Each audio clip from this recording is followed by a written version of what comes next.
quelques amis, voilà. Il n'y a pas de communauté juive à Brive, hein, depuis, il n'y en a jamais eu. Il n'y a eu que pendant la guerre avec le rabbin Deutsch, mais c'est une autre histoire, ce serait trop long à vous raconter. Voilà. Et ici, la Corrèze est terre d'histoire.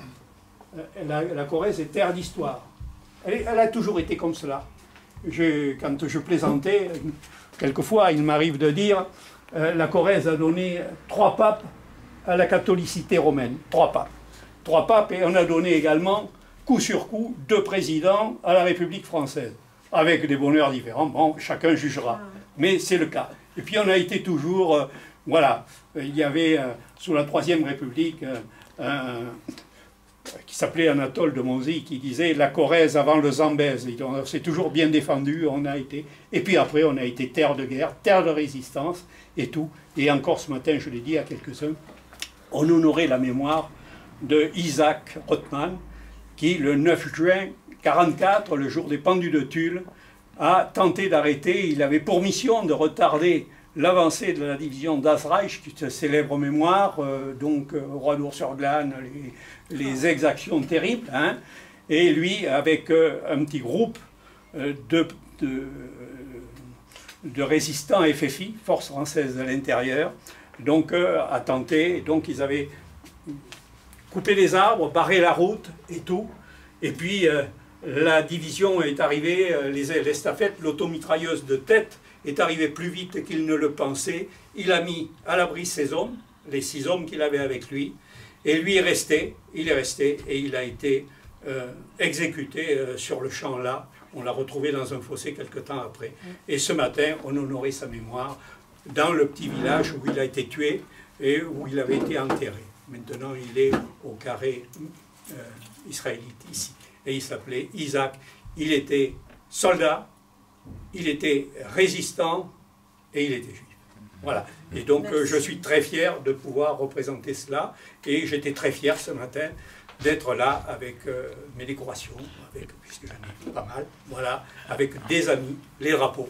Voilà, et fier d'être ça. Un mot sur les Justes de Brive et ta contribution à leur reconnaissance également. Alors, effectivement, la ville de Brive compte 18 Justes parmi les nations. 17, j'y en ai fait ajouter un 18e parce que ça le méritait, parce qu'il n'était pas né à Brive, mais il avait fait tellement et tellement de choses à Brive. C'est l'abbé Bonebels, qui était un basque, qui est un homme qui avait été un homme tout à fait remarquable, et en particulier un patriote et un sauveur de juifs. Un sauveur de juifs, c'est l'abbé Bonebels. Donc, il y a 2014, élection municipale, quelque temps avant les élections municipales, il y avait toute une polémique et tout, il y avait les activistes pro-islam, disons, et c'est compliqué là, hein. Donc il y avait comme ça, pour faire une grande idée, de construire une mosquée à Brive. Bon, 4 minarets, ça c'était une affaire. Bon, ça avait fait beaucoup de bruit et tout. Le maire de Brive de l'époque, hein, ami, il m'appelle, il me dit, tu comprends, voilà, je veux baptiser un square des Justes ou une place des Justes, voilà, et on fera ça tel jour à telle heure. J'ai dit, mais écoute, moi je t'aime bien, hein, je les tutoie l'ancien comme le nouveau, c'est pas de problème, ça c'est autre chose. Hein, et je lui ai dit, mais tu ne peux pas faire ça. Juste parmi les nations, c'est une dénomination qui n'est pas, qui est hyper protégée et qui est la propriété de Yad Vashem à Jérusalem. Yad Vashem à Jérusalem. Alors bon, il me dit, alors comment je fais? Je lui dis, écoute, je te mets en contact avec le responsable, le délégué de Yad Vashem pour notre région du Sud-Ouest, qui s'appelle Charlie Layan, qui est un ami qui m'est très cher et tout, et Charlie lui a bien expliqué et tout. Bon, là-dessus, il a fait une délibération au conseil municipal, mais le temps passant, il n'a pas été réélu maire, hein, et puis après, tout était tombé dans l'oubli. Mais moi, quand même, j'avais dans la mémoire tout cela. Et j'ai dit, à un moment, j'ai appelé le successeur, maire, non, un an après, parce que j'étais étonné que tout cela soit tombé dans l'oubli. Mais il me dit, je suis pas au courant. J'ai dit pourtant il y a eu une délibération au conseil municipal, mais personne ne me l'a montré, parce qu'il était nouveau maire, il n'avait pas tout vu ce qui s'était passé auparavant. Et c'est là qu'on a ressorti le dossier, et qu'effectivement, aujourd'hui, il y a un petit square qui s'appelle le Square des Justes, et sur ce square, il y a une stèle où sont gravés les noms des 18 justes parmi les nations, donc de notre bonne ville de Brive-la-Gaillarde. Voilà. Alors après, les justes parmi les nations. Les justes parmi les nations, ce sont les familles qui ont sauvé, qui ont hébergé essentiellement des enfants et qui les ont sauvés de la Shoah. Ni plus ni moins, qui les ont gardés, protégés, qui les ont élevés, qui leur ont donné bien souvent des prénoms et des noms tout à fait francisés pour ne pas... Parce que ça a été terrible, hein, vous savez, c'est quand même 6 millions de juifs qui ont été exterminés, hein, la Shoah, 6 millions de juifs, la honte, et la honte pour la France, parce que la France, c'est quand même, on n'a pas été très bon sur ce coup-là, on n'est pas toujours bon, sur ce coup-là, on n'était pas, il y avait à peu près, un peu plus, la communauté juive de France comptait un peu plus de 300 000 personnes à l'époque, mais on a trouvé moyen d'en envoyer quand même. Vous avez entendu parler de la rafle du Veldiv, hein, et ils sont tous passés, hein, ils sont rentrés par la porte, sortis par la cheminée, comme on disait, hein, c'est comme cela. Hein. Donc, femmes et enfants, et en particulier les enfants, tout, femmes, il fallait tout éliminer. Hein, et donc, voilà un peu cette affaire si lourde au point de vue historique. Les nazis voulaient avoir au moins un tiers. Voilà. Les Juifs de France éliminés. Ils les ont éliminés 70 000, 75 000. Oui, mais donc plusieurs milliers d'enfants. Hein. 12 000 enfants. Même des bébés. Oui. Voilà. 12 000, plus de 12 000, 12 500 enfants, si je ne me trompe pas. C'est bien ça? J'ai mes chiffres sont bons. 12 500 enfants, dont certains des bébés dans les bras de leur mère. Voilà. Donc, pour vous dire l'horreur de ce que ça a été. Alors après... C'est vrai, pour ceux qui ont un peu de cœur, je pense qu'au-delà des devoirs de mémoire, il y a des devoirs d'action, il y a des devoirs de protéger. L'homme est un loup pour l'homme. Il ne faut pas se leurrer, hein, ce que l'on a connu reviendra. Terrible, hein, il ne faut pas l'angélisme,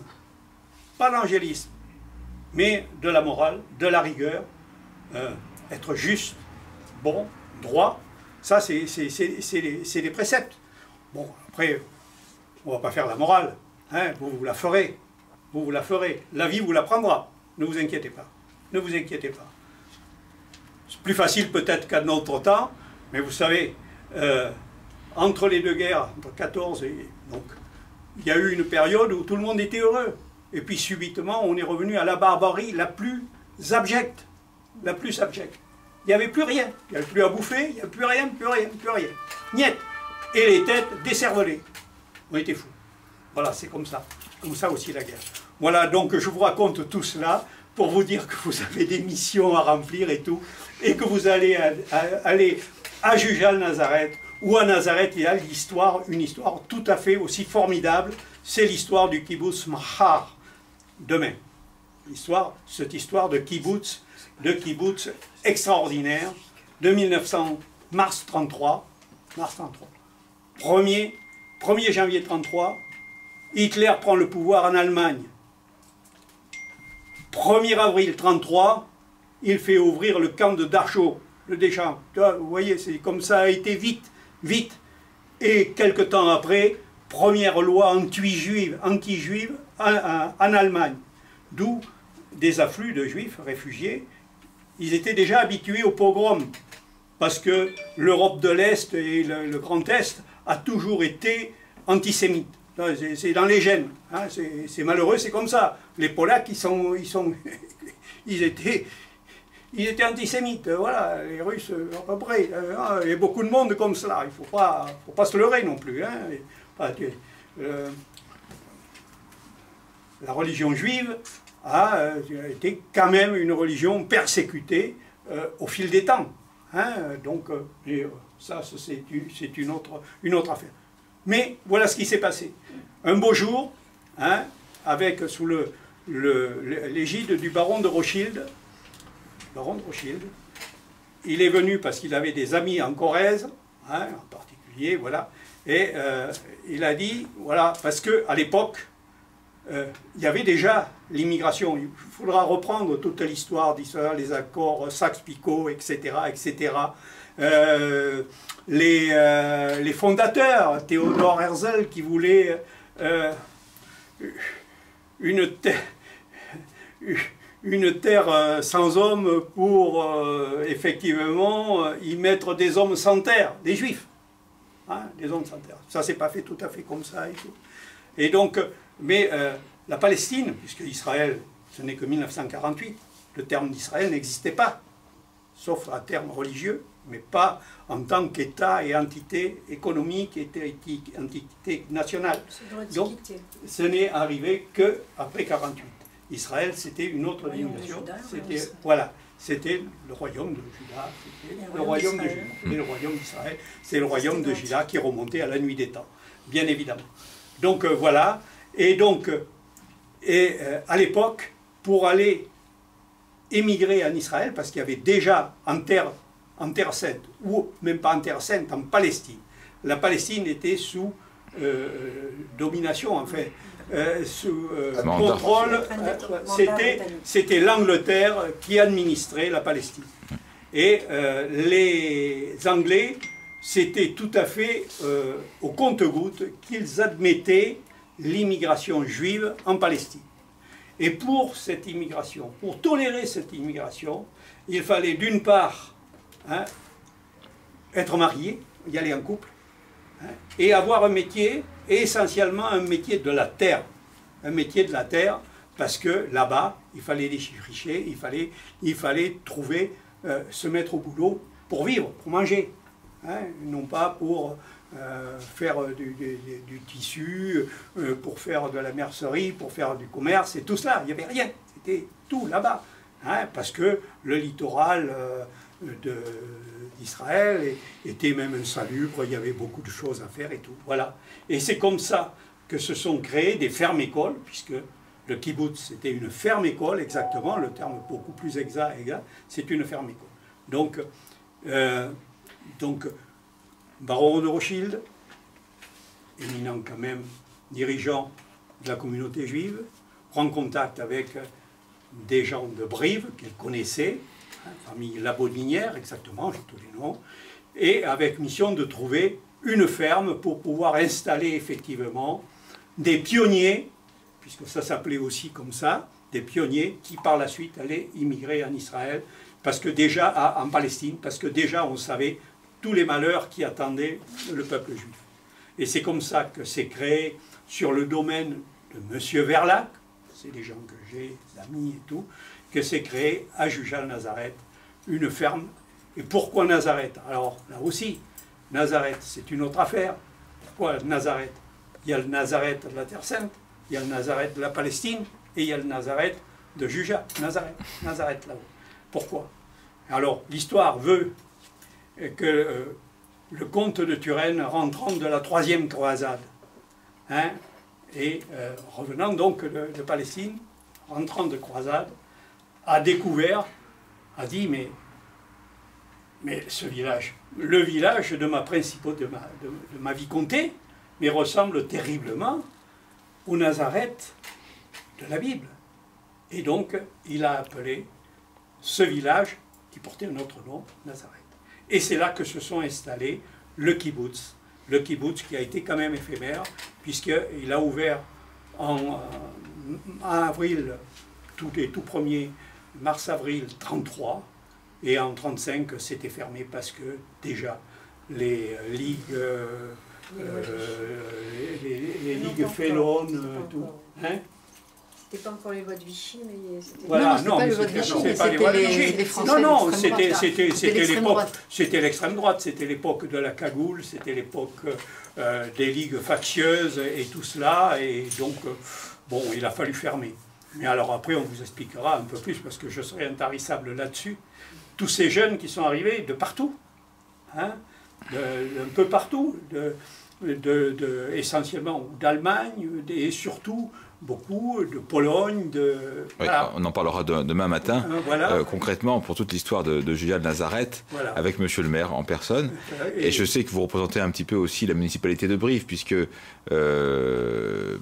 tu as été nommé responsable des structures sportives de Brive-la-Gaillarde. Oui, je suis président de l'office municipal des sports. Bon, enfin, c'est accessoire. Voilà. C'est rien à côté du reste de ce que je vous explique, de ce qu'on fait. Et dans les jeunes qui sont passés à Julia de Nazareth, il y en a qui ont été vraiment les pionniers, les fondateurs par la suite de l'État d'Israël. Voilà, je vous en donnerai plus. Voilà. Merci beaucoup Jean-Michel, merci. Bon courage.